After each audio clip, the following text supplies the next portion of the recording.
Greetings, YouTube. I'm going to go ahead and do my second answer video. Alright, first question is, Insight New, what's the most fun about trolling? What kind of responses are you usually trying to get out of someone? The most fun about trolling is getting a rise out of somebody, essentially, or getting a rise to the point where they actually cooperate. For me, in trolling, it's actually finding a logical debate. That's it. To find somebody who actually cooperates and initiates the debate instead of just whining and bitching. You know, trolling has two purposes: one, finding the wussies, and two, finding the people who are smart. What kind of responses are you usually trying to get out of somebody? You know, I think I answered that. You know, I'm trying to get the logical responses. That's it. You know, whining and bitching is secondary to prove their idiots. That's it.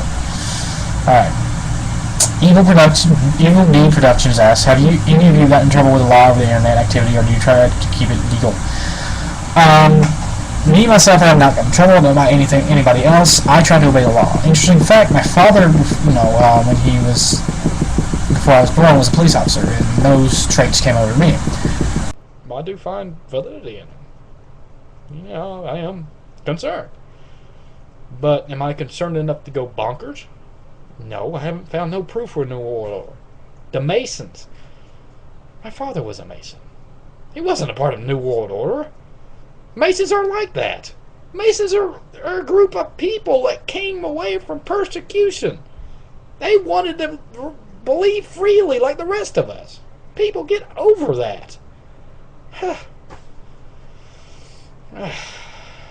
Anyways, I mean, you comment on my video, tell me what you think, but on this one video, I would ask all of you not to be a total dumbass about it. Give me some logical things going on here, what you firmly believe, and then we'll talk about it. Let's debate. Don't make me become a true troll now. Hey YouTube, I want to make this short and sweet. You know, I like opinions on it, and I like to hear the conspiracy theories themselves, because I've been in conversations with a lot of them, but the circumstantial evidence concerning them revolves around the fact of the world in its state as it is in today. So the point I want to make is the only thing I see linking into these incidents, and mind you, conspiracy theories themselves are hypotheses. Some of them have tried to been tested, but a lot of them have been, I don't know, some of them I think may have validity, but the rest of them are just total shit-faced lies. And propaganda, mind you. And, of course, government commences propaganda. Every government does. It doesn't matter what it is, either through the media or some other means. And, of course, the military is going to enact policies and do secret projects, all in the name of advancing its own superiority. Every military does, around the world. And people think it's a conspiracy. Well, it's not. It's logical for the military of the United States to try to keep ahead of the game. Welcome back to Fox and Friends. Dave Briggs, he's Clayton Morris, she's Allison Camerata. We're going to head to Afghanistan this morning. One of the biggest obstacles in front of the U.S. troops there in Afghanistan is the opium trade. The Taliban is using it to intimidate the population. Yeah. Joining us from Helmand Province is Geraldo Rivera. Good morning to you, Geraldo. Tell us what you've seen during your days there in Afghanistan. Hi, Allison, Dave, and Clayton. Yes, in some ways, the Marines' brilliantly executed invasion of Marja, this town in the middle of Helmand Province, was the easy part. The hard part now is governing this province, a province, as you suggest, that has become addicted to opium in many, many ways. That is the principal crop that is being grown here. The Taliban lend the farmers the money. They are indebted to the Taliban. They have to grow the opium. Now the Marines, in their success, are in a sense a victim of their success, because now the population is, they have these opium fields, and we are tolerating it. We are tolerating the cultivation of the opium because we know that if we were to destroy it now, the population would turn against the Marines, and it would be a real security risk. Let me introduce Lieutenant Colonel Brian Christmas. He's the commanding officer of the 3rd Battalion, 6th Marines. Really a wonderful group of Marines here. I know that you care deeply about this contradiction, the fact that here you have one of the best fighting forces in the world ever mounted, and in a sense you're watching as this opium is being grown. I know it grinds at your gut. How do you deal with it? What are you doing about it? Well, frankly, this is a part of their culture. So while it might grind in my gut, it's what they do. We provide them security, we're providing them resources, and we're providing them alternatives. And the alternatives are different crops to grow. They're getting the seed and the fertilizer to do it. They can rotate any of their crops that they want. If they want to get rid of their wheat and grow cotton for the winter, they can do that, and we're going to help them do it. So the same thing goes for the poppy. So you think that, you know, we were at the market, and everywhere we go, they're selling these little devices. Take a shot at this, Greg. They're hand-carved. These are the little devices they use to scrape the opium sap off the plant.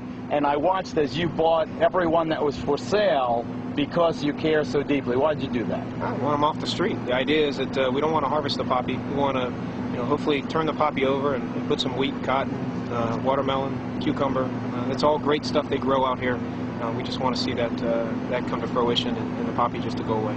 How do you separate the good guys from the bad guys? You know, I watched that checkpoint you had. The cars are out on the road. That's the good news. The bazaars are coming back to life. That's the good news.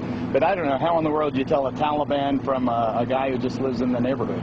You don't. They do. And I'll tell you, the majority of those people are good people. The ones that are bad are really bad, and they've convinced some of the good people to be bad. Follow that. Bottom line is, most of them are on the fence, and it's just a matter of showing them the good, showing them the fact that the Giro government is here. It's going to make a difference, that we're here to help them with that security and those resources, but they're the ones that are going to make the difference.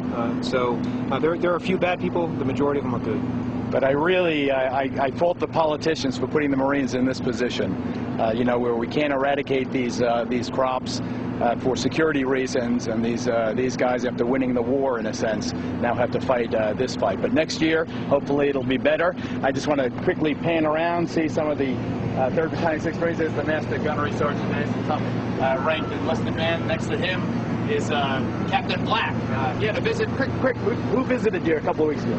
Prince Charles came down a couple of weeks ago. And the Brits like him? I mean, you guys like him? Yeah, it's good that he came out, saw the guys, went out to the mobs and engaged with the guys. That was good. Good morale. So we had a visit from Prince Charles, and the Marines are doing the good thing. Dave, Clayton, and Allison, back to you guys in New York.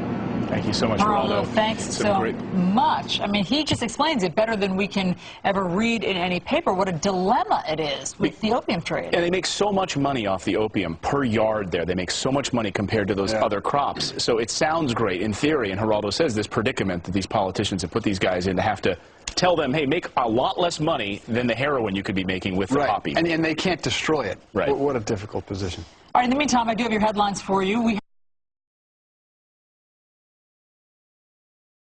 This is our line. This is for old guys, grandmothers, grandfathers. Hey, our line. Come on. It's our line. Bugger off to your line. This is our line. Get out of here. Take your hands down.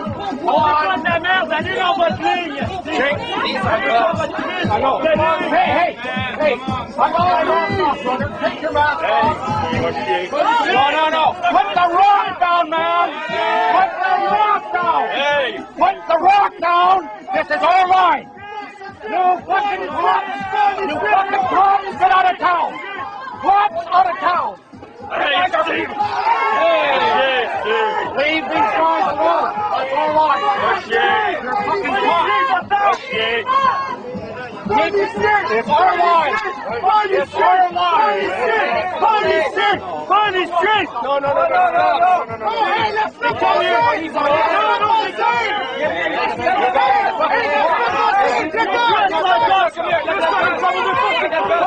They're trying to fool us. Yeah, we know. They're trying to fool us. They want us to be aggressive with them. They want us to be. You guys never comes will let people in problems like this. They all feel stuff. C'est les aventures provocateurs de gros. Exactement. No. It's our line. It's our line. I think that's what they're saying. Put the rock down. I'm not for this.